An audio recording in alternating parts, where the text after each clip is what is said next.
नमस्कार. नमस्कार. ज्ञानभाषा मराठी प्रतिष्ठानच्या सुट्टीतील धमाल आणि बरंच काही या उपक्रमात सर्व लहान थोरांचे मनपूर्वक स्वागत. सुट्टीतील धमाल आणि बरंच काही हा उपक्रम आपल्यासाठी राबवला ज्ञानभाषा मराठी प्रतिष्ठानने. ज्ञानभाषा मराठी प्रतिष्ठान ही मराठी भाषेचा प्रचार आणि प्रसार यासाठी कार्य करणारी संस्था आहे. मराठी भाषेचं संवर्धन हा प्रतिष्ठानचा मुख्य हेतू आहे. विशेष योगायोग म्हणजे आज ज्ञानभाषा मराठी प्रतिष्ठानचा 4था वर्धापन दिन आहे. 4 जून 2017 रोजी संस्थेची स्थापना झाली आणि गेली 4 वर्ष मराठी भाषेच्या सक्षमीकरणासाठी संस्था तळमळीने कार्य करत आहे. मराठी भाषा संवर्धनासाठी अनेक उपक्रम संस्थेतर्फे सतत राबवले जातात. तुम्हा मुलांची सुट्टी आनंदात जावी यासाठी ज्ञानभाषा मराठी प्रतिष्ठाने राबवलेला असाच एक उपक्रम म्हणजे सुट्टीतील धमाल आणि बरंच काही. आजही आपण अशाच एका सुंदर माहितीपर तरीही रंजक उपक्रमासाठी एकत्र जमलो आहोत. आजचा कार्यक्रम आहे ग्रहताऱ्यांच्या जगात.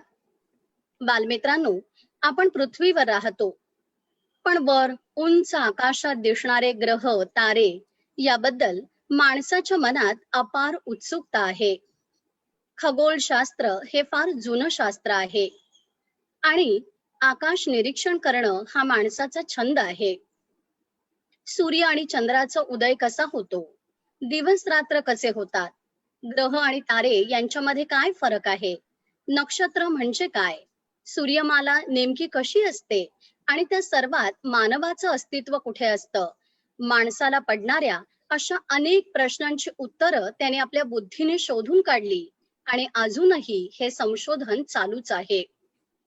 तुम्हालाही या ग्रहताऱ्यांविषयी, अवकाशाविषयी खूप कुतूहल असेल, हो ना? तुमचं हे कुतूहल शमवण्याची संधी आज ज्ञानभाषा मराठी प्रतिष्ठानने उपलब्ध करून दिली आहे. आजच्या उपक्रमातून, ज्याचं नाव आहे ग्रहताऱ्यांच्या जगात.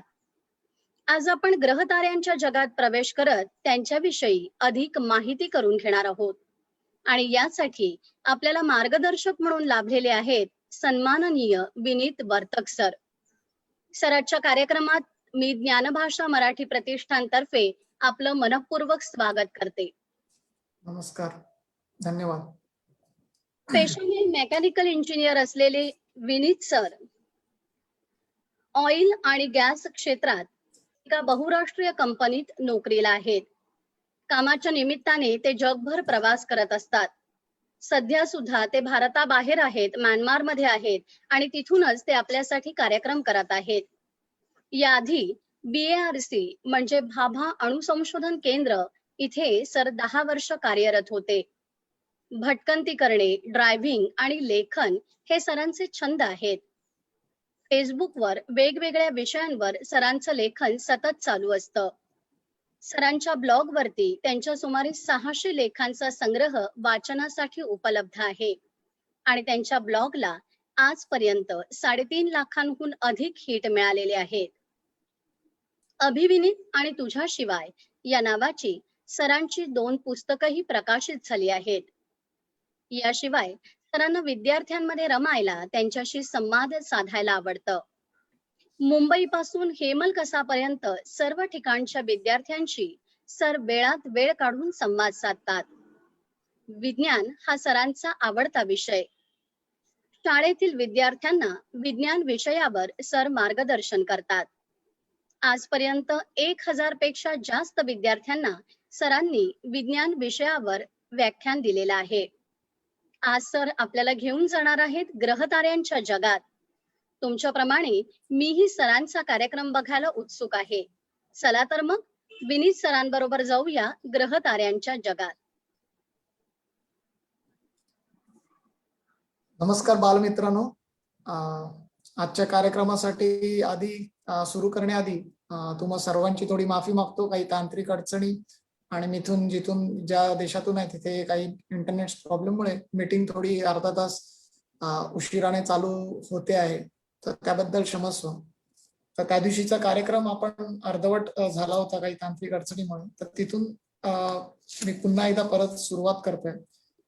ग्रहताऱ्यांच्या जगात जाण्याआधी काही संज्ञा आपल्याला मी इकडे सांगणार आहे, कारण त्याच्यामुळे आपल्याला समजायला सोपं जाईल की नक्की आपण किती लांब आहोत किंवा किती मी जे आकडे बोलतोय गणिताच्या भाषेमध्ये ते समजायला थोडं सोपं जाईल.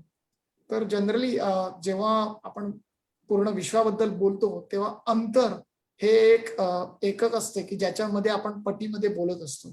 तर त्याचे मोजण्याची म्हणजे जी आपली माप अंतर मोजण्याची ज्या पद्धती आहेत त्या खूप कमी पडतात विश्वाच्या या अंतरासाठी. त्याच्यासाठी काही वेगवेगळ्या संज्ञा वापरल्या जातात, त्या मी थोडेसे इथे बोलणार आहे. तर साधारणतः 1 बिलियन हे जेव्हा आपण बोलतो तेव्हा आपल्या याच्यामध्ये त्याचे अर्थ होतो जवळपास 100 कोटी. 1 मिलियन म्हणजे साधारणतः 10 लाख आणि 1 प्रकाश वर्ष म्हणजे प्रकाशाने एका वर्षात कापलेलं अंतर, ज्याचा प्रकाशाचा वेग आहे कुठल्याही तो 3 लाख किलोमीटर प्रति सेकंद. म्हणजे त्या हिशोबाने जर आपण गणित केलं तर साधारण 9.46 ट्रिलियन किलोमीटर म्हणजे जवळपास 1 ट्रिलियन म्हणजे जवळजवळ 1 लाख कोटी.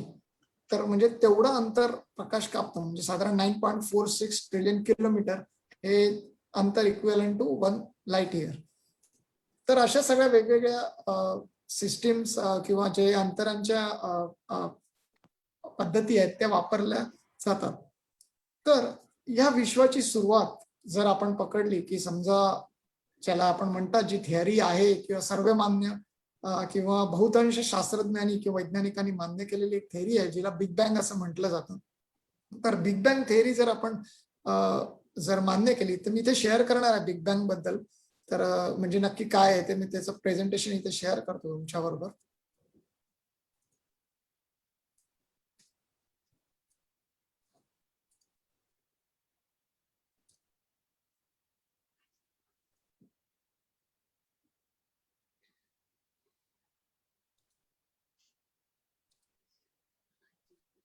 तर आता हे तुम्हाला इकडे दिसतंय की स्क्रीनवरती दिसत असेल. तर बिग बँग किंवा सिंग्युलॅरिटी ज्याला म्हणतात तिथून सुरुवात याला झाली आणि बिग बँगच्या स्फोट झाल्यानंतर साधारणतः 13 म्हणजे जे वय कालमान म्हणतात ते 13.8 बिलियन वर्ष म्हणजे 13.8 बिलियन इयर्स ॲगो हे झालेलं आहे असं संशोधनातून स्पष्ट झालेलं आहे. तर या बिग बँग नंतर जर आपण समजलं की या बिग बँगला की 00 आवर्स ऑफ 1 जानेवारी आणि आताचा क्षण आपण जर समजा 31 डिसेंबर 00 म्हणजे 100 आवर्स मानला तर माणूस जो तुम्ही बघताय चित्रामध्ये की साधारणतः बसलेला एक आहे एका टोकावरती, तर तो विश्वाच्या निर्मितीमध्ये साधारणतः 31 डिसेंबरच्या रात्री 11 वाजून 59 आणि 56 सेकंदावरती येतो. म्हणजे होमोसेपियन ज्याला म्हणतात माणसाचं पहिलं रूप, तर ते साधारणतः तेव्हापासून तर ते आताच्या क्षणापासून पर्यंत विश्वाच्या इतिहासात किंवा अस्तित्वात माणसाचं अस्तित्व हे फक्त 4 सेकंदाचं आहे.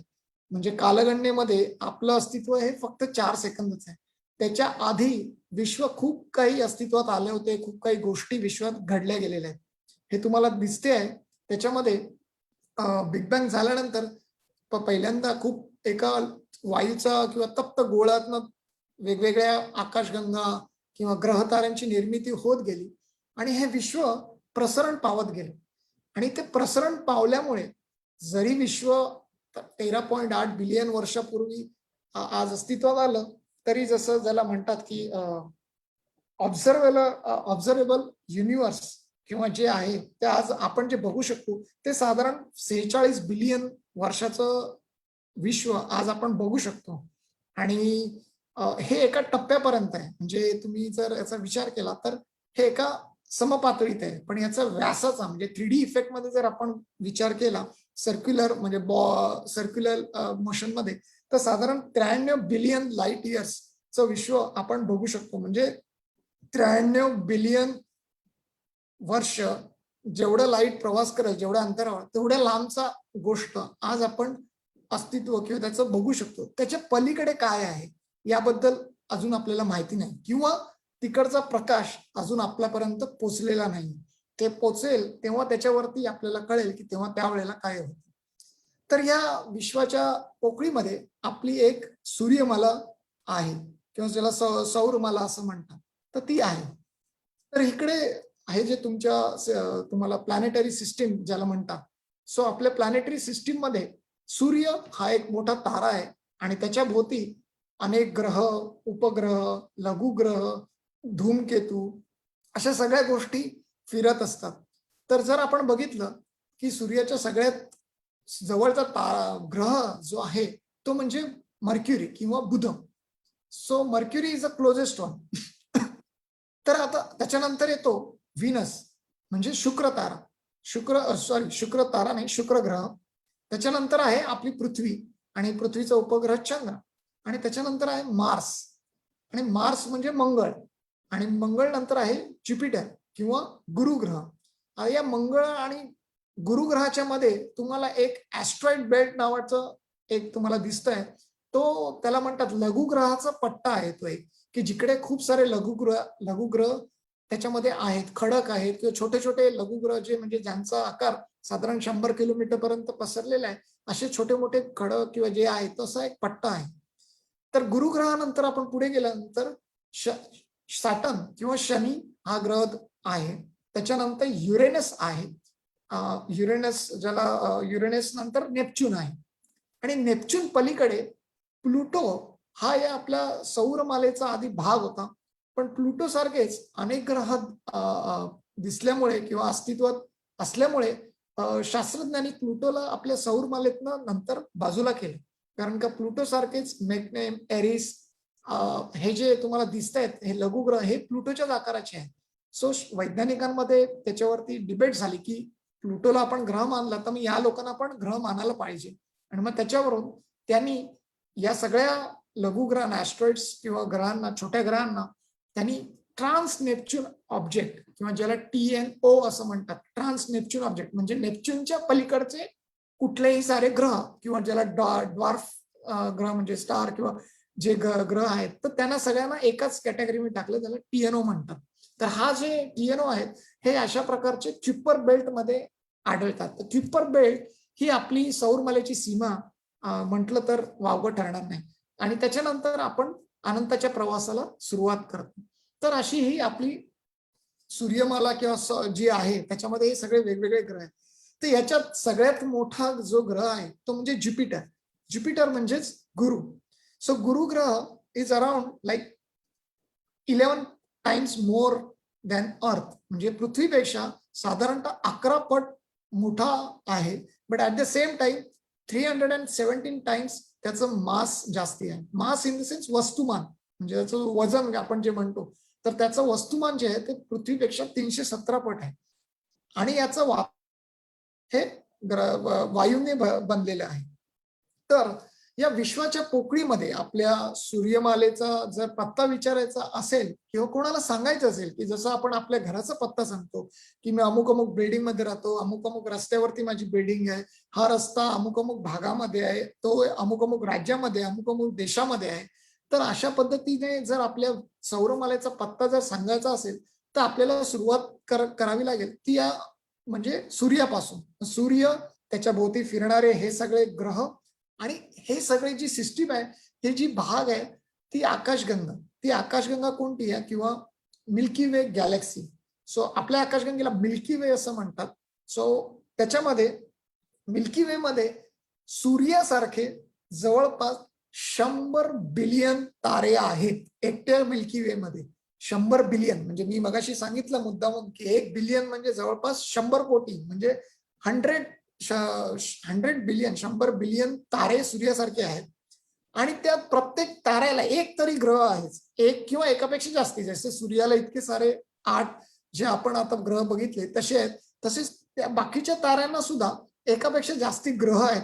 सो साधारण 400 बिलियन प्लॅनेट किंवा ग्रह एकट्या आपल्या आकाशगंगेत असावे असा अंदाज आहे, ढोबळमानाने अंदाज आहे. कारण आपल्याला माहिती नाहीये, हे गणित म्हणजे थोडी काय म्हणतात त्याला की अंदाज लावलेला आहे, अप्रॉक्सिमेशन आहे. पण साधारण 400 बिलियन ग्रह या पूर्ण नुसते आपल्या एकट्या आकाशगंगेत आहेत.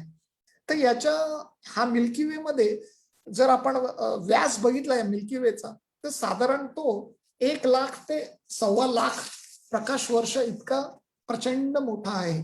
म्हणजे मिल्की वेच्या एका टोकापासून दुसऱ्या टोकापर्यंत जायला जर आपण प्रकाशाच्या वेगाने जरी प्रवास केला तरी साधारण आपल्याला 1 लाख वर्ष किंवा 1.25 लाख वर्ष एका टोकापासून दुसऱ्या टोकापर्यंत जायला लागतील. इतका प्रचंड मोठी आपली आकाशगंगा आहे. आणि आपण असं म्हणतो की मी आता आपण जे आहोत बसलेले आहोत, तुम्ही तुमच्या घरात बसले, मी इथे बसलेलो आहोत, म्हणजे आपण स्थिर आहोत. पण आपण स्थिर नाही आहोत, आपण फिरतोय. कारण पृथ्वी फिरते. पृथ्वी कोणाभोवती फिरते? तर सूर्याभोवती फिरते. मग सूर्य स्थिर आहे का? तर आपण म्हणतो की सूर्य तारा आहे, सूर्य स्थिर आहे, पण सूर्य पण स्थिर नाहीये. सूर्य आणि हे सगळे ग्रह जे आपल्या आकाश म्हणजे सौरमालेचा भाग आहेत, हे सगळे आपल्या आकाशगंगेत तब्बल 8,28,000 किलोमीटर वेगाने प्रति तास 8,28,000 किलोमीटर प्रति तास वेगाने आकाशगंगेमध्ये गोल फिरतायत आकाशगंगेच्या भोवती. आणि आपली आकाशगंगा एवढी अवाढव्य मोठी आहे की साधारणतः म्हणजे आपल्याला एक पूर्ण वर्तुळ म्हणजे प्रदक्षिणा करायला आपल्या आकाशगंगेमध्ये 230 मिलियन वर्ष लागतात. म्हणजे आज जिथे आपण आहोत तिथे कदाचित जेव्हा वेळेला पृथ्वीवरती डायनासोर वावरत असतील त्यावेळेला आलो होतो. म्हणजे डायनासोर ते आतापर्यंत इतका प्रचंड वेळ आपल्याला फक्त एक प्रदक्षिणा आपल्या आकाशगंगेत करण्यासाठी लागला. आणि एवढ्या वेळात म्हणजे सूर्याचं वय जे म्हटलं जातं की साधारण 4.5 बिलियन इयर्स म्हणजे 4.5 बिलियन वर्ष सूर्याचं वय आहे, जे की अर्ध आहे. म्हणजे अर्ध आयुष्य सूर्याचं संपलेलं आहे. सो हाफ ऑफ म्हणजे sun is at the half of his age. अजून remaining is around 4.5 billion years. So 4.5 billion वर्षामध्ये सूर्याने च्या प्रदक्षिणा जर आपण मोजल्या तर साधारण 20 पेक्षा कमीच प्रदक्षिणा सूर्याने आपल्या आकाशगंगेमध्ये घातलेल्या आहेत. म्हणजे एवढे वर्ष जगून सुद्धा सूर्य फक्त 20 पेक्षा कमी वेळा आपल्या आकाशगंगेत गोल फिरू शकलेला आहे. इतकं प्रचंड आपली मोठी आकाशगंगा आहे. तर मग आपली आकाशगंगा मोठी आहे का या विश्वाच्या मध्ये? तर नाही. आपल्या आकाशगंगेसारखे अनेक आकाशगंगा या विश्वाच्या पोकळीत आहेत किंवा galaxies. There are many many many galaxies in there. So how to define that? म्हणजे आपण त्यांना वर्गीकरण कसं करायचं? तर आपल्या जवळची जी नियरेस्ट आकाशगंगा आहे ती आहे अँड्रोमेडा. ती साधारण 2.537 मिलियन लाईट इयर्स आपल्यापासून लांब आहे. म्हणजे जवळजवळ 2.5 मिलियन प्रकाश वर्ष आपल्यापासून लांब आहे. अँड्रोमेडा आणि आपल्या आकाशगंगेची भविष्यामध्ये टक्कर अपेक्षित आहे. म्हणजे मिल्की वे आणि अँड्रोमेडा एकमेकांना ठोकणार आहेत.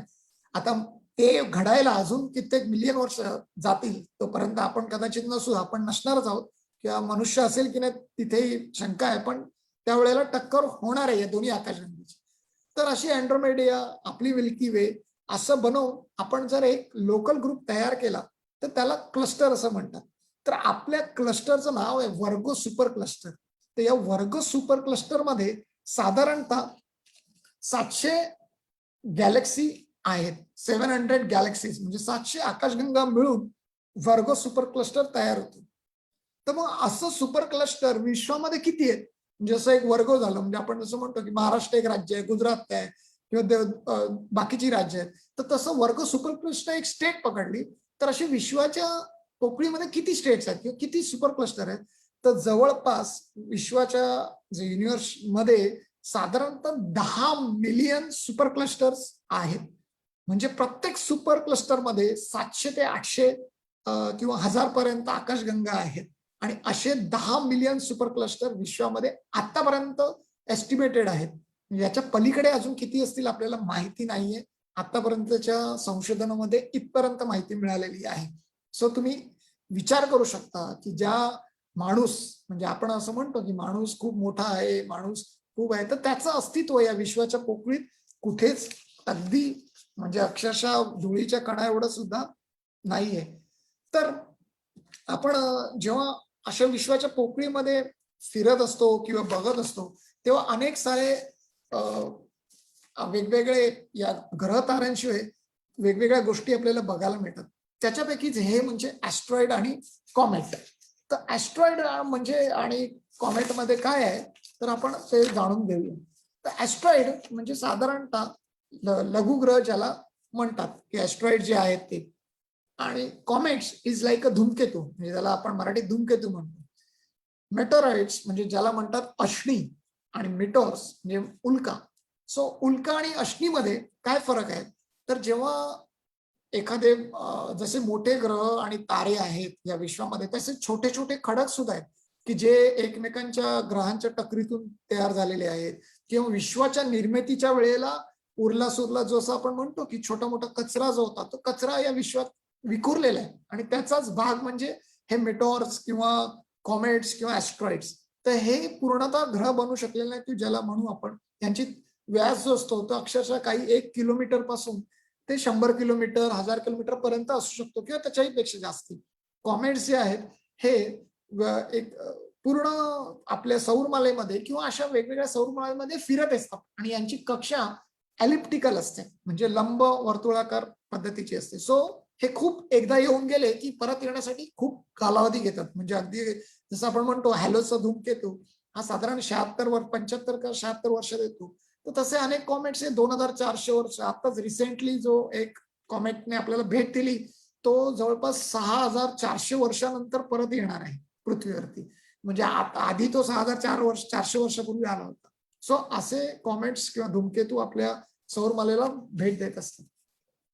तर आता असे किती ऍस्ट्रॉइड आतापर्यंत ओळखलेले गेले, तर मानवाने आतापर्यंत साधारण 1,47,000 प्लस, म्हणजे 1,00,000-1,50,000 आपण मानून चालू की ऍस्ट्रॉइड शोधलेले आहेत, जे आपल्या सौरमालेत वेगवेगळ्या पद्धतीने भ्रमण करत आहेत, सूर्याभोवती फिरत आहेत. जसे आपले ग्रह फिरतायत पृथ्वी किंवा इतर ग्रह, त्याप्रमाणे ते भ्रमण करत आहेत. आणि साधारणतः 4,595 पेक्षा जास्ती, म्हणजे 4,600 आपण पकडून चालू धूमकेतू आतापर्यंत आपल्याला माहिती आहेत.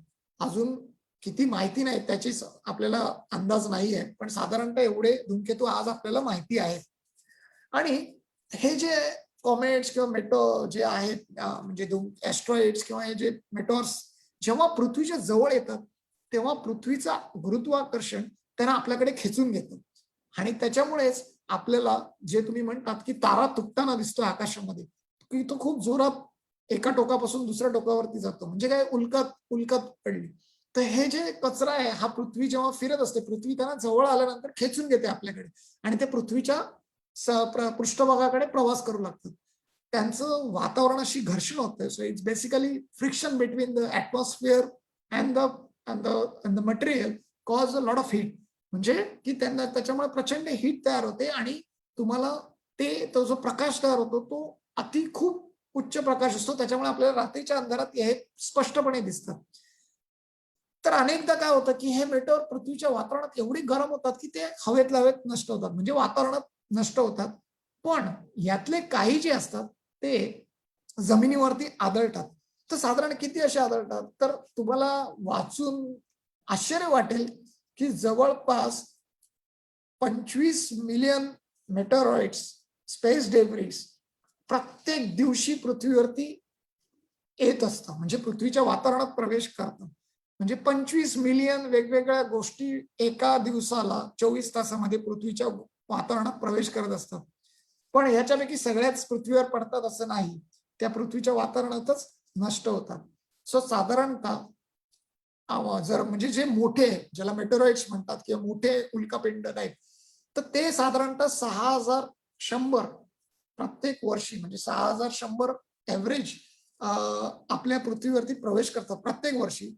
सो जर आपण गणित केलं तर साधारण 17 मेटेरॉइड्स किंवा आपल्या पृथ्वीच्या वातावरणात प्रत्येक दिवशी प्रवेश करतात. आता याच्यातले अनेकदा कुठेतरी अशा भागात पडतात की जिथे आपण बघू शकत नाही. त्याच्यामुळे अशा या एवढ्या पडल्यानंतर सुद्धा पृथ्वीच्या वातावरणात येऊन जमिनीवरती पडल्यावरती सुद्धा खूप कमी वेळा आपल्याला ते दिसून येतात किंवा त्याचं दर्शन होतं किंवा आपल्याला हाताशी मिळतात. म्हणजे असं म्हणतात की या 6,100 पैकी फक्त 10 अश्नी हे आपल्याला संशोधकांना किंवा वैज्ञानिकांना अभ्यासासाठी मिळतात, म्हणजे आपण त्याचा वेध घेऊ शकतो किंवा ते पृथ्वीवर काहीतरी हानी करतात किंवा एखाद्या शहरी भागात पडतात किंवा जिकडे माणूस आहे त्या भागात पडतात. सो असाच एक अष्टी आपल्या महाराष्ट्रामध्ये साधारणतः 52,000 वर्षापूर्वी धडकला होता. म्हणजे तोची जाडी त्यावेळेला 60 मीटर साधारणतः होती आणि वजन होतं साधारणतः 10,000 टन. 1 टन म्हणजे 1,000 किलो. तर असं 10,000 ton, so 10,000 tons weight, 60 metre thick asteroid किंवा ज्याला म्हणतात अश्नी हा पृथ्वीवर आदळला. तर कुठे आदळला? तर लोणार इकडे. आणि त्याच्या आदळण्याने इतका प्रचंड मोठा इम्पॅक्ट पृथ्वीवरती झाला की जवळपास 6 मेगाटन शक्तीचा स्फोट जेवढा इम्पॅक्ट करेल तेवढा हा प्रचंड होता. म्हणजे असं म्हणतात की पृथ्वी सुद्धा आपल्या व्यासामध्ये म्हणजे अंशात पृथ्वी कललेली आहे 21 अंश साधारण, तर ती थोडी हल्ली या स्फोटाच्या इम्पॅक्टमुळे, म्हणजे अशी जागेमध्ये हल्ली असेल असा वैज्ञानिकांचा होरा. इतका प्रचंड मोठी टक्कर ही महाराष्ट्रामध्ये लोणार इकडे झाली आणि त्याच्यामुळे या शक्तीतून एक क्रेटर म्हणजे ज्याला म्हणतात क्रेटर जेव्हा उल्कापात अष्टी झाल्यामुळे लोणार इथे क्रेटर तयार झालं आणि हे क्रेटर झालंय तयार ते बसाल्ट टाईप म्हणजे जो पद्धतीचा जो खडक असतो किंवा दगड असतो त्याच्यामध्ये तयार झालं. तर हे किती मोठं होतं? तर साधारण 1.8 किलोमीटर लांब. आता हे जे तुम्हाला दिसते की 1.8 किलोमीटर लांब आणि साधारणतः 137 मीटर डेप्थ असलेलं हे इम्पॅक्ट क्रेटर पृथ्वी लोणार इकडे तयार झालं. आणि त्याच्यामध्ये हे तयार होताना साधारणतः या भागातलं तापमान हे 1800 डिग्री सेंटीग्रेड पेक्षा जास्ती गेलं असावं असा वैज्ञानिकांचा होरा आहे.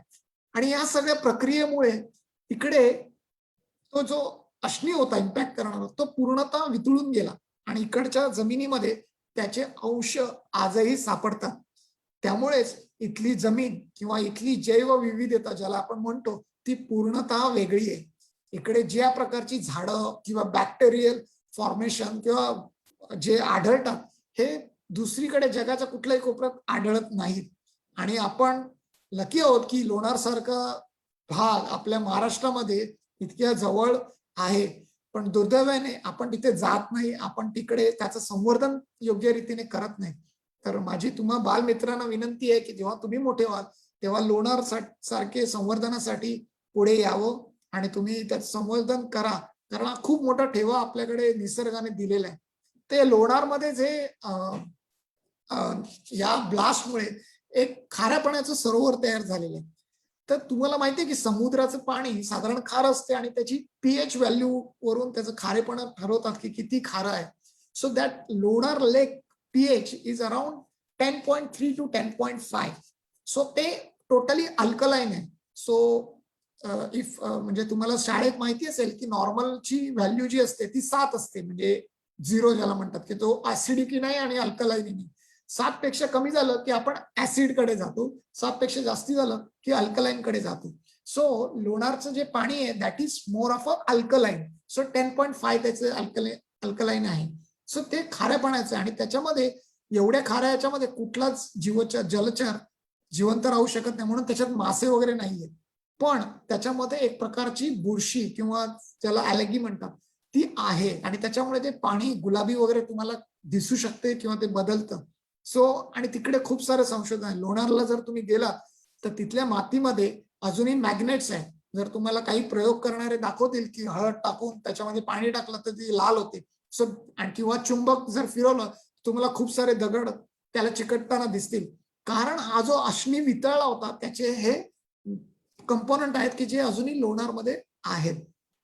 सो हे सगळं सांगण्याचं कारण इतकंच की अशा प्रकारचं लोणार हे जगातलं एकमेव बसाल्ट दगडात तयार झालेलं विवर आहे. इनफॅक्ट क्युरियोसिटी मोहिमेच्या वेळी नासाचे संशोधक इकडे येऊन संशोधन करून गेले होते. कारण मंगळावरती ज्या प्रकारचे विवर आढळतात त्याच प्रकारचं विवर हे पृथ्वीवरचं एकमेव विवर आहे. सो तर हे झालं ऍस्ट्रॉइड आणि म्हणजे एकूणच आपल्या विश्वाच्या. पण जेव्हा मानवाचं संशोधन पुढे गेलं आणि आपण वेगवेगळ्या ग्रह ताऱ्यांना बघायला लागलो तेव्हा आपण ज्या चष्म्यातून बघत होतो तो म्हणजे प्रकाश किंवा लाईट. तर या लाईटची मोठी मजा आयझॅक न्यूटनने उलगडून दाखवली की जेव्हा लाईट प्रिझम मधून पास केला प्रिझम मधून, आणि त्याला लक्षात आलं की हा एक रंगाचा नाही आहे, याच्यात 7 रंग ताना पी निपाजा आहेत, आणि हे 7 रंगाचं हा प्रकाश बनलेला आहे, आणि त्याला त्याने नाव दिलं स्पेक्ट्रम किंवा लाईट स्पेक्ट्रम. तर हा लाईट स्पेक्ट्रम न्यूटनने शोधला जरा, पण तो एका शोधापासून लांब राहिला, आणि तो शोध घेतला सर विल्यम हर्शल यांनी. विल्यम हर्शल यांनी काय शोधलं, की जसं मी मागच्या वेळेलाही म्हणालो होतो की उन्हात तुम्ही उभा राहिलात तर तुम्हाला चटका लागतो. तर हे चटका का लागतो, तर त्याच्यामधून ऊर्जा येते किंवा हीट एनर्जी पास होत असते, म्हणजे सूर्याकडून निघालेली ऊर्जा पृथ्वीपर्यंत पोहोचते या प्रकाशाच्या रूपात. तर या प्रकाशामध्ये असं काय असते की त्याच्यामुळे आपल्याला हीट ट्रान्सफर होते. तर तो शोध घेण्यासाठी विल्यम हर्शल यांनी प्रत्येक रंगामध्ये थर्मामीटर ठेवलं, म्हणजे हिरव्या रंगात, लाल रंगात, निळ्या रंगात, आणि त्यांनी तापमान मोजलं आणि त्याची मोजमाप केली, आणि त्यांना लक्षात आलं की साधारण या 7ही रंगात काहीच तापमानामध्ये फरक नाही. मग हीट एनर्जी येते कुठून, सूर्याकडून जे प्रकाश येतो तो येतो कुठून. तेव्हा त्यांना लक्षात आलं की लाल रंगाच्या बाजूला जे डोळ्यांना दिसत नाही अशा भागामध्ये काहीतरी आहेत की ज्यांच्यामुळे आपल्यापर्यंत एनर्जी किंवा हीट ट्रान्सफर होते. ते काय आहे, तर हा जो तुम्हाला मी पुढे दाखवतोय हा लाईट स्पेक्ट्रम आहे. बघा, हा जो व्हिजिबल लाईट, म्हणजे आपल्याला जे 7 रंग दिसतात हे त्या व्हिजिबल लाईट मधले आहेत. त्याची ही तरंग लांबी आहे की जेव्हा ज्याला वेव्हलेंथ असं म्हणतात. तरंग लांबीमध्ये आपल्याला एक पर्टिक्युलर लेंथ मधलेच लाईट प्रकाश जो आहे तो आपल्या डोळ्यांना दिसतो, पण त्याच्या पलीकडे तरंग लांबी असेल तर आपले डोळे बघू शकत नाहीत. आणि त्याचा शोध विल्यम हर्शल यांनी लावला, आणि त्याला त्यांनी नाव दिला इन्फ्रारेड. म्हणजे तुम्ही जर बघितलं तर त्याच्यामध्ये स्लाइडमध्ये की इन्फ्रारेड तुम्हाला इथे दिसतील की कुठे इन्फ्रारेड आहे आणि कुठे अल्ट्रा व्हायलेट. म्हणजे इन्फ्रारेड बघा, लाल रंगाच्या बाजूला खालच्या साईडला तुम्हाला इन्फ्रारेड किरण दिसतील, आणि बाकीच्या उजव्या म्हणजे निळ्या रंगाच्या वरती अल्ट्रा व्हायलेट रेज आहेत. सो या इन्फ्रारेडचा वापर करूनच आज आपण अनेक कार्य किंवा करू शकतो, जशी रिमोट कंट्रोल जे आहे त्याच्यामध्ये इन्फ्रारेडचाच वापर केला जातो. तर या तरंग लांबीचा शोध लावल्यानंतर याच्यावरती अजून संशोधन जोसेफ ऑफ फ्रोनहोफर यांनी केलं. त्यांनी काय केलं की या लाईटला, म्हणजे या 7 रंगांना त्यांनी मायक्रोस्कोप खाली म्हणजे सूक्ष्मदर्शकाखाली ठेवलं आणि त्याचा अभ्यास केला, आणि तेव्हा त्यांना लक्षात आलं की ह्याच्यात काहीतरी गडबड आहे किंवा ह्याच्यामध्ये काळ्या रंगाच्या रेषा दिसत आहेत. तर ह्या काळ्या रंगाच्या रेषा कशा येतात, काय येतात, याचा विचार त्यांनी केला, आणि त्याच्यावरती तब्बल पुढची म्हणजे त्यांच्या या विचारावरती पुढची 100 वर्ष संशोधन चालू राहिलं की नक्की या काळ्या रेषा कुठून येतात. आणि 100 वर्षानंतर आपल्याला समजलं की या काळ्या रेषा म्हणजे इलेक्ट्रॉननी केलेली कक्षा बदललेला जेव्हा असतो तेव्हा त्याचं ते सिग्निफिकंट असतो. म्हणजे जेव्हा इलेक्ट्रॉन कक्षा बदलतो तेव्हा तो एनर्जी घेतो, आणि त्याच्यामुळे तिकडे एनर्जी घेतल्यामुळे तिथे प्रकाश नाही येत आणि ती लाईन तिकडे उमटते. मग त्याच्यामुळे काय होतं की जेव्हा अशी एनर्जी घेत नाही या काळ्या लाईन्समुळे आपण इकडे बसून पृथ्वीवर बसून शेकडो किलोमीटर लांब असलेल्या किंवा लाखो किलोमीटर लांब असलेल्या ताऱ्यावरती कुठल्या पद्धतीची मूलद्रव्य आहेत किंवा त्या ताऱ्याचं तापमान काय आहे किंवा त्याच्यावरती कुठल्या पद्धतीचे वायू आहेत हे पृथ्वीवर बसून सांगू शकतो. आणि त्यामुळेच आज आपण लाखो करोडो किलोमीटर लांबवरच्या ताऱ्यांचं तापमान सांगू शकतो, वेगवेगळ्या त्याचं वस्तुमान म्हणजे त्याच्यामध्ये काय प्रक्रिया होत असेल, कुठल्या पद्धतीचं, त्याचं वय किती असेल, तो जिवंत कधी होणार, कधी मरणार, ह्या सगळ्या गोष्टीचं गणित करू शकतो. आणि या संशोधनामुळे म्हणजे मला एवढंच सांगायचं या सगळं सांगण्यामागचा उद्देश की तुम्हाला जे छोटे प्रश्न पडतात ते कधी कधी एखाद्या विश्वाच्या संशोधनाला कलाटणी देणारे असतात. जसा न्यूटनला पडला की अरे प्रिझम मधून गेल्यानंतर, किंवा विल्यम हर्शल यांना पडला की मला चटका लागतो, तुम्ही का हे प्रकाशामध्ये बघू नये किंवा या 7 रंगात मी का संशोधन करू नये की कुठल्या. तर अशा संशोधनातूनच विज्ञान पुढे जात असते. तेव्हा बालमित्रांनो, जेव्हा तुम्हाला कुठलाही छोटा प्रश्न पडेल तर त्याला कमी न मानता त्याच्यावरती विचार करा, त्याचा शोध घ्या, कदाचित काही मोठी उत्तरं तुमच्या हाताशी त्याच्यातून लागतील. तर पुढे मी जातोय, पुढे जातोय एका नक्षत्राकडे, आणि हे नक्षत्र माझं खूप आवडतं आहे, ज्याचं नाव आहे ओरायन कॉन्स्टलेशन. ओरायन किंवा ज्याला मराठी आपल्यामध्ये मृग नक्षत्र असं म्हणतात. तर मृग नक्षत्र किंवा ओरायन हे काय महत्वाचं आहे त्याच्यामध्ये मी थोडंसं बोलणार आहे. एक तर हे नक्षत्र तुम्हाला रात्रीच्या अंधारामध्ये नुसत्या डोळ्यांनी स्पष्टपणे दिसू शकते. याच्यात जे तारे आहेत या नक्षत्रामध्ये, तर ते तुम्हाला अगदी सगळ्याच्या सगळे तारे अगदी स्पष्टपणे मोकळ्या आकाशात दिसू शकतात. नक्षत्र म्हणजे काय याच्यावरती मी थोडं आधी बोलतो, ओऱ्यांबद्दल बोलण्याआधी. नक्षत्र म्हणजे मानवाने ताऱ्यांच्या आकारा किंवा जसे तारे दिसतात आपल्याला आकाशात त्यांना जोडून एखादा आकार बनवलेले आहेत, की कोणी बैलाचा बनवला, कोणी विंचवाचा बनवला, कोणी शिकार करणाऱ्या शिकारीचा बनवला. तर असे सगळे वेगवेगळे आकार बनवून त्यांनी नावं दिलेली आहेत. तर तसं हे मृग नक्षत्र आहे किंवा ज्याला ओरायन असं म्हणतात. आता आपण जेव्हा बघतो पृथ्वीवरून, तेव्हा हे तारे एका पटलावरती आहेत असं आपल्याला भासतं, पण तसं नाहीये. यातलं प्रत्येक तारा वेगवेगळ्या अंतरावरती आहे. म्हणजे एखादा 640 लाईट इयर्स अवे आहे, दुसरा 700 लाईट इयर्स अवे आहे, कोणी 1000 लाईट इयर्स अवे आहे. बट आपण जेव्हा पृथ्वीवरून बघतो तेव्हा एकच 2D इफेक्टमुळे आपण एकाच पटलावरती बघत असल्यामुळे आपल्याला ते एकाच म्हणजे पटलावरती आहेत आणि आजूबाजूला आहेत असं वाटतं, पण प्रत्यक्षात तसं नाहीये. तर हे थोडं लक्षात घ्या. तर या ओरायनबद्दल का मी बोलतोय, तर याच्यामध्ये खूप साऱ्या गोष्टी महत्वाच्या आहेत ज्या आपण खूप बघू शकतो. याच्यामध्ये तुम्हाला ताऱ्याचा जन्म पण बघता येतो आणि ताऱ्याचा होणारा मृत्यू पण तुम्हाला बघता येतो आणि नुसत्या डोळ्याने तो शक्य आहे बघणं. ह्याच्यामध्ये जो तुम्हाला जे तारे आहेत महत्वाचे, हे 7 तारे म्हणजे बेटलज्यूस, बेलाट्रिक्स, अल्निटर, अल्निटम, अल्निलम, मिंटाका, साईफ आणि रायजेल या 7 ताऱ्यांचं मिळून हे ओरायन तयार होतं. याच्यातले 4 तारे जे आहेत ते तुम्हाला फोटोमध्ये दिसत असतील. तर यातला जो लाल रंगाचा जो तारा आहे तो बेटलज्यूस आहे. बेटलज्यूस नंतर उजव्या कोपऱ्यात खालच्या साईडला जो निळ्या रंगाचा तुम्हाला खूप प्रभावी प्रकाशमान तारा दिसतोय तो रायजेल आहे आणि हे बाकीचे बेलाट्रिक्स आणि साईफ आहे. आणि या 3 ताऱ्यांच्या खाली तुम्हाला अजून एक छोटूसा पुंजका प्रकाशमान दिसतोय, तो आहे ओरायन नेब्युला. तर हे ओरायन काय आहे किंवा ओरायन नेब्युला काय आहे ते आपण थोडंसं जाणून घेऊ. तर याच्यातला जो सगळ्यात म्हणजे पूर्ण जगाचं लक्ष लागलेला तारा आहे तो म्हणजे बेटलज्यूस. तर हा बेटलज्यूस का सगळं जग, अगदी जगातले सगळे वैज्ञानिक याच्यावरती लक्ष ठेवून आहे, तर ते जाणून घेणं खूप महत्वाचं आहे. तर हे बेटलज्यूस जो आहे हा आपल्याला जे तारे दिसतात त्या सगळ्यात 9 नंबरचा सगळ्यात प्रकाशमान किंवा तेजस्वी तारा आहे.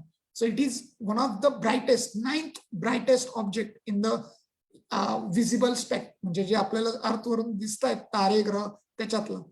तर हा आपल्यापासून हा साधारणतः याचं वय इज अराउंड 10 मिलियन इयर्स, म्हणजे हा तारा 10 मिलियन वर्ष याचं वय आहे. बट हा आपल्या आयुष्याच्या शेवटचा घटका मोजतोय. So it is end of the life for him. कारण हा तारा जो आहे हा राक्षसी तारा आहे. राक्षसी म्हणजे प्रचंड मोठा तारा आहे सूर्यापेक्षा. पुढच्या काही स्लाइड्स मध्ये मी तुम्हाला त्याचं कंपॅरिझन सूर्याबरोबर दाखवणार आहे. मग तुम्हाला लक्षात येईल की बेटलज्यूस किती प्रचंड मोठा तारा आहे, की सूर्य त्याच्या मानाने एक कण सुद्धा नाहीये. इतका प्रचंड मोठा तारा असल्यामुळे हा प्रचंड प्रमाणात आपलं जे एनर्जी आहे किंवा हायड्रोजन ज्याच्यापासून फ्युजन ज्याला म्हणतात ते लवकर कन्झ्युम करतोय फ्यूल, आणि तो आयुष्याच्या शेवटचा घटका गेली 40,000 वर्षापासून मोजतोय.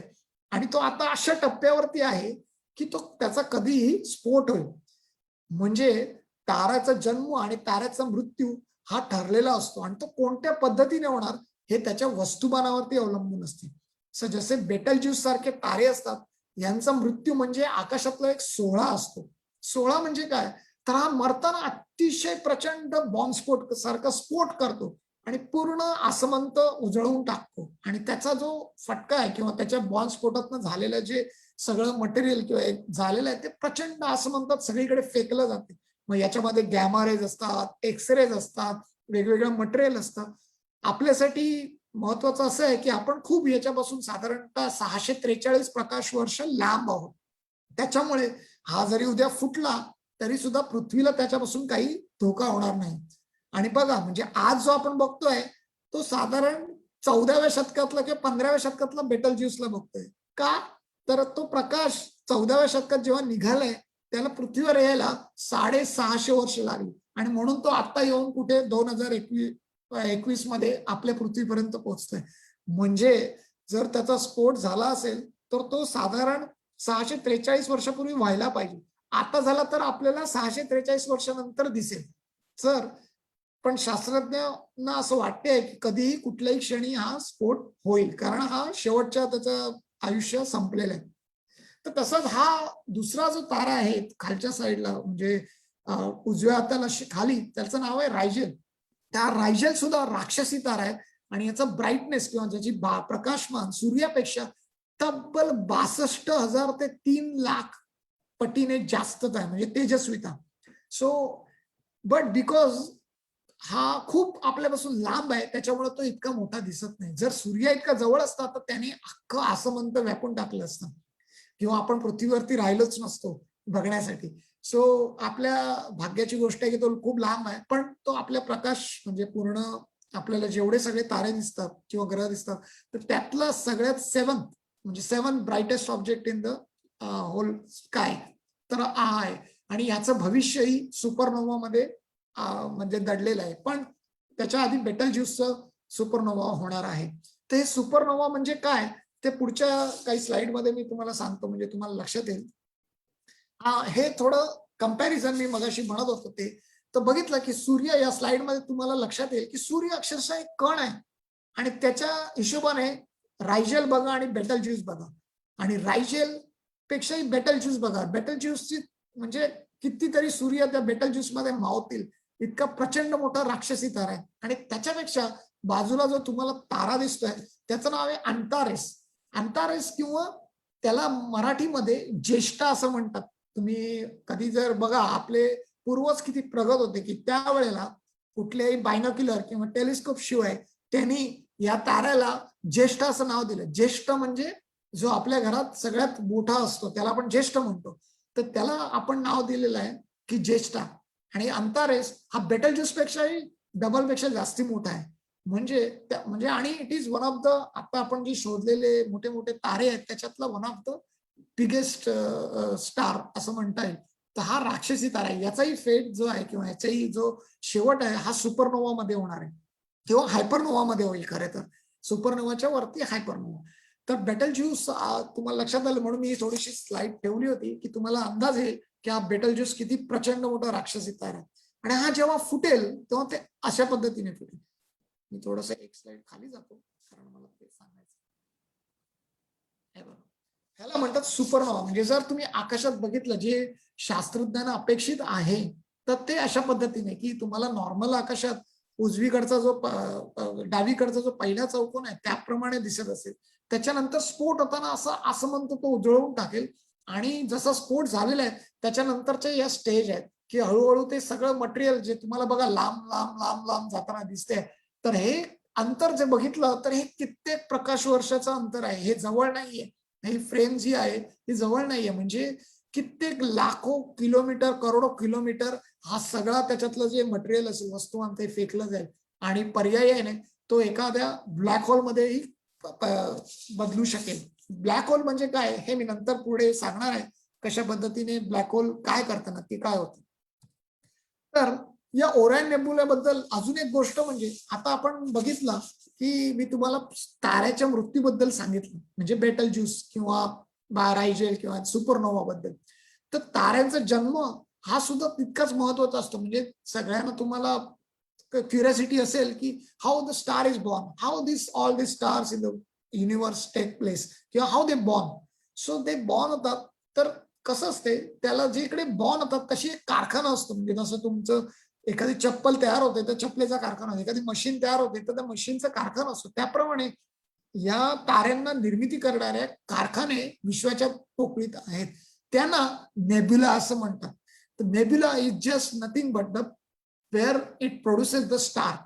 सो बेसिकली नेब्युलामध्ये काय असतं तर नेब्युलामध्ये धूळ गॅस यांचं मिश्रण प्रचंड अंतरावरती पसरलेलं असतं. स्लोली जेव्हा जसं टाइम जातो वेळ जातो तसं तसं हे गुरुत्वाकर्षणामुळे एकमेकांच्या जवळ येत राहतं. आणि एकमेकांच्या जवळ येता येता अशी एक वेळ येते की ज्याच्यामुळे त्याच्यातले आपापसातले पार्टिकल्स जे आहेत किंवा धुळीकण ते एकमेकांची घर्षण व्हायला लागतात आणि त्याच्यातनं तारा गरम व्हायला लागतो, म्हणजे तापमान वाढायला लागते. आणि इव्हेंच्युअली अशी एक स्टेप येते की जेव्हा तारा जन्माला येतो आणि तो जन्माला किती आकाराचा येणार हे तिथे किती प्रमाणात मटेरियल या नेब्युलामध्ये आहे त्याच्यावरती ठरलेलं असतं. आणि प्रत्येक तारा जन्माला येताना आपल्या मृत्यूचा शेवट घेऊन येतो. म्हणजे तो कशा पद्धतीने मृत्यू पावणार ते त्याच्या आकारावरती ठरलेलं असते. लहान तारा वेगळ्या पद्धतीने मृत्यू पावतो, सूर्यासारखा तारा वेगळ्या पद्धतीने ज्याला म्हणतात रेड जायंट स्टार होईल तो, किंवा बॅटल ज्यूस सारखा तारा सुपरनोवा मध्ये कन्व्हर्ट होतो, किंवा त्याच्यापेक्षा म्हणजे प्रत्येक तारा हा आपलं फेट किंवा भविष्य घेऊनच जन्माला येतो. तर हे जे नेब्युला आहेत हे या म्हणजे काय म्हणतात त्याला की ताऱ्यांचे कारखाने आहेत.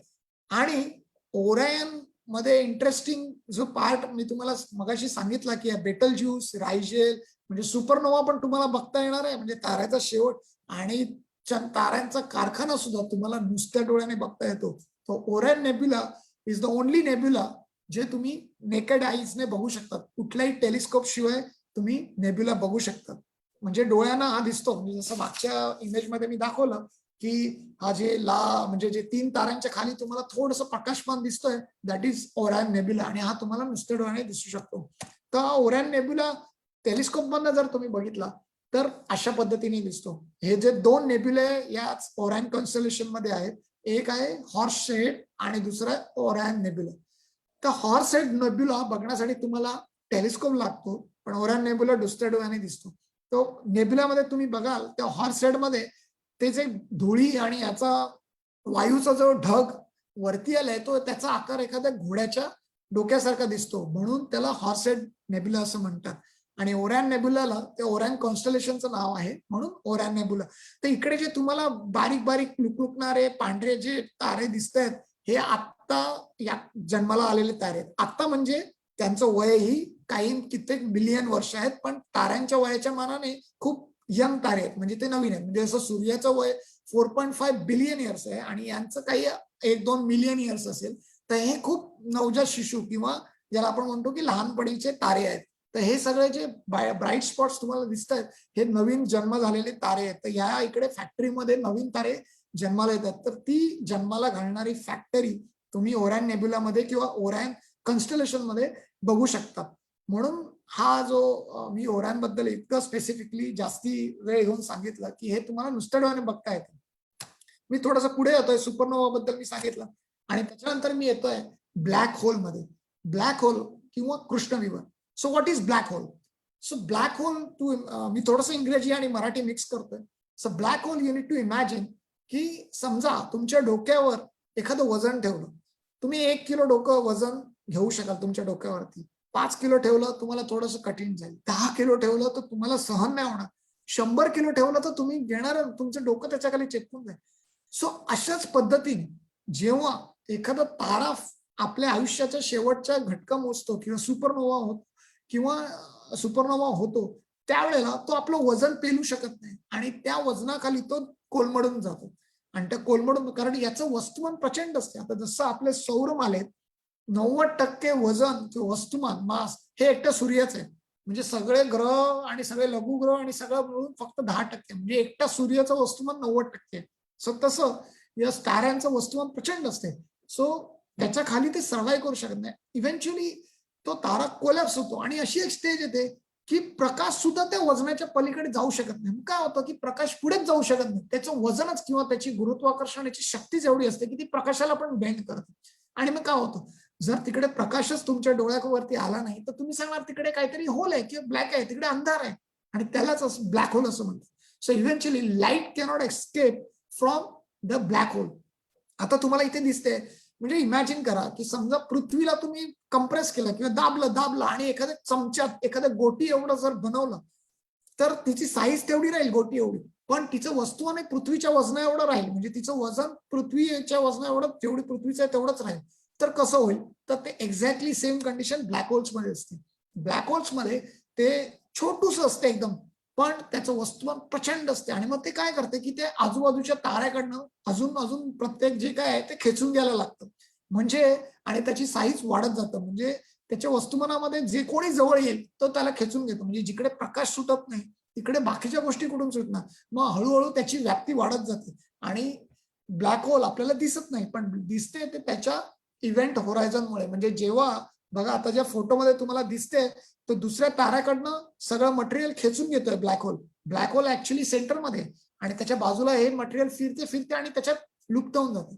तर ब्लॅक होल मध्ये नक्की काय आहे किंवा ब्लॅक होल मधून नक्की आतमध्ये काय आहे याच्याबद्दल अजूनही संशोधन सुरू आहे. त्याच्याबद्दल नक्की सांगता येत नाही की कृष्ण विवराच्या आतमध्ये काय. सो देर आर कॉन्सेप्ट, काही काही कॉन्सेप्ट अशा आहेत की ज्याच्यामुळे तुम्ही पॅरलल युनिव्हर्स मध्ये जाऊ शकाल किंवा हे टाइम ट्रॅव्हल करू शकाल ब्लॅक होल मध्ये. कारण जिथे प्रकाश थांबतो तिकडे टाइम पण थांबतं, म्हणजे वेळ थांबते.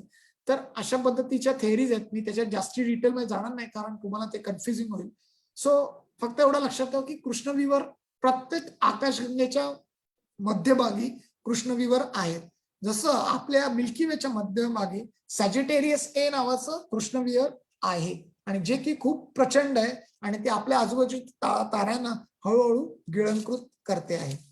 मी थोडंसं पुढे जातोय आणि येतोय इस्रोकडे. म्हणजे या सगळ्या विश्वाच्या उत्पत्तीमध्ये आपल्या भारताचं काय योगदान किंवा काय आपण कुठपर्यंत पोहोचलेलो आहोत या संशोधनामध्ये, त्याच्यासाठी थोडस शेवटची काही मिनिटं मी ठेवलेली होती. तर इस्रो म्हणजे इंडियन स्पेस रिसर्च ऑर्गनायझेशन याची स्थापना साधारण 1969च्या आसपास झाली आणि त्यावेळेला आपण संशोधनामध्ये एकूणच संशोधनामध्ये खूप मागे होतो. हे फोटो 2 मी मुद्दामून तुमच्या सगळ्यांशी शेअर करतोय की बघा की ज्या वेळेला इस्रोची स्थापना झाली तेव्हा आपण रॉकेट सायकलवरनं नेत होतो. कारण आपल्याकडे साधनं नव्हती. आपण खूप म्हणजे काय म्हणतात की प्राथमिक लेवलला होतो. आणि दुसरा फोटो म्हणजे तुम्हाला दिसतंय की बैलगाडीमध्ये एक उपग्रह आणला जात आहे. तर हे का, म्हणजे ह्याच्यामध्ये हसण्यासारखं नाहीये. हे बैलगाडीतनं का आणतायत तर उपग्रहावरती जे सेन्सर असतात तर त्यांना कुठलंही मेटल किंवा म्हणजे धातूचं जर जवळ आले तर ते डॅमेज होण्याची शक्यता असते. म्हणून लाकडाच्या बैलगाडीमधून हा उपग्रह आणलेला आहे. त्यावेळेला आपल्याकडे संशोधनाची वानवा होती. हा फोटो साधारण 1970च्या दशकातला आहे, ज्या वेळेला कदाचित तुम्ही आणि आम्ही आमचा जन्म व्हायचा होता. पण गेल्या कित्येक वर्षात भारताने या क्षेत्रात, अवकाश क्षेत्रात खूप प्रगती केलेली आहे आणि आपण अशा एका स्टेजला पोहोचलेलो आहोत की जिकडे आपण स्वतःचे रॉकेट्स आणि स्वतःचे उपग्रह बनवायला लागलो. हळूहळू आपण त्याच्यात प्रगती करत गेलो आणि आज आपल्याकडे हे 3 रॉकेट्स अवेलेबल आहेत. ज्याच्यातलं एक आहे PSLV, ज्याला पोलर सॅटेलाइट लॉन्च व्हेकल असं म्हणतात. आणि ज्याला पेट नेम जे खाली आहे ती पेट नेम आहेत त्यांची, निक नेम म्हणू शकाल, वर्कहोर्स. दुसरं जे आहे ते GSLV Mark 2 म्हणजे जिओ सिंक्रोनाइज व्हेकल आहे, लॉन्च व्हेकल Mark 2 MK2, ज्याला नॉटी बॉय असं म्हणतात. हे त्याची पण मी तुम्हाला या निक नेमची पण कथा सांगणार थोडक्यामध्ये. आणि GSLV Mark 3 MK3 हे तिसरं रॉकेट भारताकडे आहे, ज्याला फॅट बॉय असं म्हणतात. तर हे वेगवेगळे रॉकेट कशासाठी त्याच्यावरती येते की आपल्याला उपग्रह अवकाशात पाठवताना 2 कक्षेमध्ये आपल्याला उपग्रह प्रक्षेपित करता येतात. एक असते की जे उपग्रह उत्तर आणि दक्षिण असे फिरतील पृथ्वीच्या भोवती आणि दुसरे असतात जे आपल्याला आपल्या भारतावरतीच फोकस करतील. तर ही जी कक्षा असते ही साधारण म्हणजे ज्याला जिओ सिंक्रोनाइज ऑर्बिट असं म्हणतात, GTO. तर ही जी ट्रान्सफर जी ऑर्बिट आहे ही साधारण पृथ्वीच्या पृष्ठभागापासून 36 ते 37,000 किलोमीटर अंतरावरती लांब आहे की जिकडे उपग्रहाचा गोल फिरण्याचा वेग हा पृथ्वीच्या गोल फिरण्याच्या वेगाशी मिळतो. म्हणजे उपग्रह जर तुम्ही तिथे ठेवला तर पृथ्वी आणि उपग्रह एकाच वेगाने फिरतात आणि त्याच्यामुळे काय होतं की तो उपग्रह तुमच्या म्हणजे समजा भारताच्या मुंबईवरनं सोडला किंवा पुण्यावरनं सोडला तर तो पुण्यावरतीच राहणार. तो दुसरीकडे कुठे जाणार नाही, तो पुण्या किंवा मुंबईवरतीच फोकस करत राहणार. तर अशा पद्धतीचे जे जिओ स्टेशनरी ज्याला म्हणतात उपग्रह सोडले जातात ते काम करतात तुमच्या मोबाईलसाठी. मोबाईलवरती तुम्हाला जे नेटवर्क मिळते ते याच उपग्रहांमुळे मिळते. मोबाईलचं सिग्नल या उपग्रहातील उपग्रह म्हणजे या रॉकेटने सोडलेल्या उपग्रहातने त्या उपग्रहाच्या वरचे जे ट्रान्सपॉन्डर असतात तिथून रिस्पॉन्ड होतो आणि तिथून परत तुमच्या मोबाईलवरती कनेक्ट होतो किंवा दूरचित्रवाणी, टीव्ही, इंटरनेट या अशा सगळ्या पद्धतीच्या सेवा हे जिओ स्टेशनरी ऑर्बिट मधून आपल्याला मिळत असतात. तर जिओ स्टेशनरी ऑर्बिटमध्ये जाण्यासाठी GSLV Mark 2 आणि GSLV Mark 3 हे 2 रॉकेट भारताकडे आहेत. तर GSLV Mark 2 ला नॉटी बॉय का म्हणतात? कारण का याच्यामध्ये आपण क्रायोजेनिक इंजिन बनवताना आपल्याला खूप अपयशाला सामोरं जावं लागलं होतं. म्हणजे एखाद्या वेळेला यश मिळालं, एका रॉकेटमध्ये आपल्याला अपयश आलं आणि त्याच्यामुळे याच्यातनं प्रगती करणं आपल्याला खूप कठीण गेलं होतं. भारताला खूप धक्के पचवायला लागले होते, कारण क्रायोजेनिक इंजिन ही जी तंत्रज्ञान आहे हे खूप किचकट तंत्रज्ञान आहे आणि फक्त जगातील काही हँडफुल म्हणजे जसं अमेरिका, रशिया, चीन वगैरे अशा सिलेक्टिव्ह देशांकडे उपलब्ध आहे. तर भारताने हे स्वबळावर निर्माण करेपर्यंत आपल्याला अनेक वेळा हुलकावणी दिली होती आणि त्यामुळेच या रॉकेटला नॉटी बॉय असं म्हटलं जातं, कारण नॉटी बॉय म्हणजे खेडकर मुलगा जो खोड्या काढत असतो किंवा ज्याचं कधी म्हणजे मस्ती करत असतो. सो त्याच्यामुळे याला ते नाव दिलेलं आहे की हे रॉकेट कधीतरी एकदम चांगलं तुम्हाला आउटपुट देतं आणि कधीतरी फेल जातं. सो त्याच्यामुळे त्याच्या बाजूचा जो भाऊ आहे GSLV Mark 3 म्हणजे हे त्याचं अपडेटेड व्हर्जन आहे.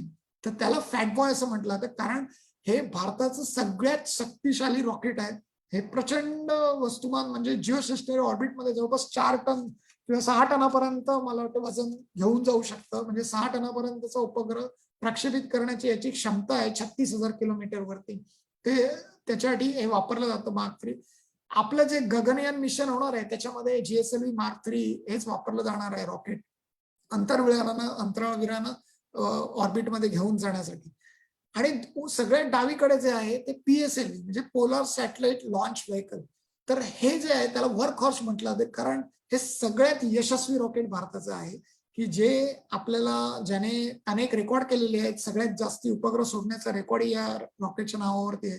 तर याच्यातून उत्तर दक्षिण असे फिरणारे म्हणजे हेरगिरी करणारे उपग्रह किंवा रिमोट सेन्सिंग जे उपग्रह असतात, म्हणजे मॅपिंग, तुम्हाला एखादा मॅपिंग करायचं कुठल्या प्रदेशाचं, तर असे जे उपग्रह असतात ते PSLV ने सोडले जातात, ज्याची कक्षा म्हणजे हे साधारण 400 किलोमीटर पासून 800 किलोमीटर पर्यंत असू शकते उपग्रहांची वेगवेगळी कक्षा. तर त्याच्यासाठी हे PSLV सोडलं जाते. तुम्हाला लक्षात असेल की आपलं चंद्रयान मिशन किंवा मंगळयान हे PSLV रॉकेट मधूनच वरती गेलेलं होतं आकाशामध्ये आणि त्याने पृथ्वीच्या भोवती फिरून मग पुढचे स्टेप्स केलेल्या होत्या. तर पुढे मी जातोय. आता ISRO Indian space research organisation आज आणि पुढे अशा अनेक मोहिमा करते की ज्या आपल्याला भारतीय म्हणून खूप अभिमानास्पद आहेत आणि त्या पुढे घेऊन जातील. जसं की चंद्रयान-2 आपल्याला माहिती असेल की आपण थोडक्यात तिकडे चंद्रावर उतरण्यासाठी कमी पडलो, पण तरी सुद्धा चंद्रयान-3 पाईपलाईन मध्ये आहे. येत्या काही काळात चंद्रयान-3 झेपावेल आणि ते मिशन आपलं म्हणजे जे अधुरं राहिलेलं काम आहे ते पूर्ण करेल याची मला खात्री आहे. आणि दुसऱ्याकडे आहे ते मंगळयान मिशनाचा एक फोटो आहे. तर मंगळयान मिशन तुम्हाला सगळ्यांना माहिती आहे की भारत जगातील पहिला असा देश आहे की जो पहिल्यांदा मंगळाच्या कक्षेत पहिल्याच प्रयत्नात यशस्वी झालेला देश, जगातील एकमेव देश आहे आणि तिकडे पोहोचणारा आशियातला पहिला देश आहे किंवा जगातला चौथा देश म्हटलं तरी चालेल आणि आशियातला पहिला देश आहे. आणि इतक्या स्वस्तात आपण जवळपास 78 कोटी रुपयामध्ये मोहीम केली होती. तर हे जगातली सगळ्यात स्वस्त इंटरप्लॅनेटरी मिशन पण आहे. सो असे अनेक कौतुकाचे किंवा गर्वाचे क्षण इस्रोने आपल्याला दिलेले आहेत आणि मी हे दोन्ही फोटो मुद्दामून तुमच्याशी शेअर केले बाळगोपाळांनो. कशासाठी की आपण 30-40 वर्षापूर्वी कुठे होतो की जेव्हा आपण एखाद्या बैलगाडीतून उपग्रह नेत होतो आणि आज आपण मंगळ आणि चंद्रापर्यंत जाऊन पोहोचलेलो आणि आपण विश्वाच्या अनेक रहस्य उलगडण्यामध्ये बाकीच्या देशांसारखंच योगदान देतो आहोत. तर मी माझ्या शेवटाला येतो इकडे आणि माझं सेशन तुम्ही सगळ्यांनी ऐकलं शांतपणे आणि मला तुमच्याशी सगळ्यांशी बोलायला खूप मजा आली. त्यासाठी तुमच्या सगळ्यांचे धन्यवाद देतो आणि तुम्हाला नक्की आवडलं असेल. मी काही गोष्टी थोड्याशा स्वरूपात सगळ्यांशी शेअर केल्यात. मला माहिती आहे की म्हणजे खूप साऱ्या गोष्टी अजून सांगता येतील किंवा सांगता आल्या असत्या, तर असं एखादं सेशन आपण पुन्हा परत करू. तर थँक्यू, धन्यवाद. धन्यवाद सर. आवाज येतोय माझा? हो, येतो. आजचं सेशन खूपच छान झालं. सरांनी आपल्याला खूपच महत्वाची आणि अतिशय रंजक अशी माहिती दिली. आपली सूर्यमाला कशी आहे इथपासून सरांनी सुरुवात केली आणि त्यानंतर लघुग्रह म्हणजे काय, धूमकेतू, उल्का, लोणार लेकची उत्पत्ती कशी झाली, इन्फ्रारेड कसे असतात, मृग नक्षत्र याच्याबद्दलही सरांनी माहिती सांगितली, ब्लॅक होल बद्दल माहिती सांगितली आणि सर्वात शेवटी इस्रोच्या मोहिमा कशा राबवल्या जातात हेही सांगितलं, उपग्रहाचं प्रक्षेपण कसं केलं जातं हेही सरांनी सांगितलं. बऱ्याच रंजक गोष्टी यातून आपल्याला कळल्या आणि त्यामुळे आमच्या बालदोस्तांच्या ज्ञानामध्ये नक्की भर पडली असेल याची मला खात्री आहे. आणखी एक गोष्ट सरांनी त्यांच्या व्याख्यानामध्ये सांगितली होती की तुम्हाला जर कुठलाही प्रश्न पडला तर तो कमी महत्वाचा समजू नका. तुम्ही त्या प्रश्नाच्या उत्तराचा शोध घ्या, त्याच्यासाठी अधिकाधिक माहिती गोळा करा, अधिक ज्ञान मिळवण्याचा प्रयत्न करा, हा संदेश सरांनी आपल्याला दिला. सर, आम्हाला खात्री आहे की आमचे जे बालदोस्त आहेत ते आपला हा संदेश जो आहे तो नक्की लक्षात ठेवतील आणि आपलं कुतूहल शमवताना त्या विषयाचं अधिक ज्ञान, सखोल ज्ञान मिळवण्याचा प्रयत्न करतील. आज आपण इथे आलात आणि ज्ञानभाषा मराठी प्रतिष्ठानच्या या उपक्रमामध्ये सहभागी झालात आणि इतकं मौलिक मार्गदर्शन आपण दिलं याबद्दल मी ज्ञानभाषा मराठी प्रतिष्ठानतर्फे आपले मनपूर्वक आभार मानते. थँक्यू, धन्यवाद. सुट्टीतील धमाल आणि बरंच काही या सुट्टी विशेष उपक्रमातला आजचा शेवटचा कार्यक्रम. आमच्या या उपक्रमांना उपस्थित राहून सर्व कार्यक्रमांना भरघोस प्रतिसाद देणारे आमचे 5 ते 15 प्रयोगगटातील सर्व बालदोस्त आणि त्यांचे पालक या सर्वांचेही मी मनापासून आभार मानते. हा सुट्टी विशेष कार्यक्रम आपल्यासाठी ज्ञानभाषा मराठी प्रतिष्ठानने आयोजित केला. मी प्रतिष्ठानचे अध्यक्ष सुचिकांत बनारसे, सचिव मृणाल पाटोळे आणि सर्व विश्वस्त असे सर्व प्रशासक यांचेही आभार मानते. संस्थेचे विश्वस्त इंदानी सरांचे विशेष आभार. तसंच या कार्यक्रमाचे प्रायोजक पुढचे पाऊल दिल्ली या संस्थेचे प्रफुल्ल पाठक सर यांचेही मनापासून आभार. शिवाय या कार्यक्रमाची तांत्रिक बाजू उत्तमरित्या सांभाळणारे आपल्या कार्यक्रमाचे होस्ट अभिजित दादा यांचेही आभार. मंडळी, सुट्टीतील धमाल आणि बरंच काही या अनोख्या उपक्रमाची आज इथे सांगत आहोत आहे. परंतु ज्ञानभाषा मराठी प्रतिष्ठान भाषेच्या सक्षमीकरणासाठी, मराठी भाषेच्या सक्षमीकरणासाठी, संवर्धनासाठी अनेक वेगवेगळे उपक्रम सतत राबवत असते. भविष्यातही संस्थेमार्फत असेच अनेकविध उपक्रम राबवले जातील.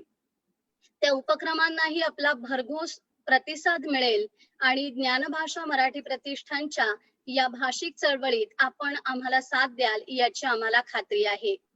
पुन्हा भेटूया पुढील उपक्रमातून. तोपर्यंत धन्यवाद.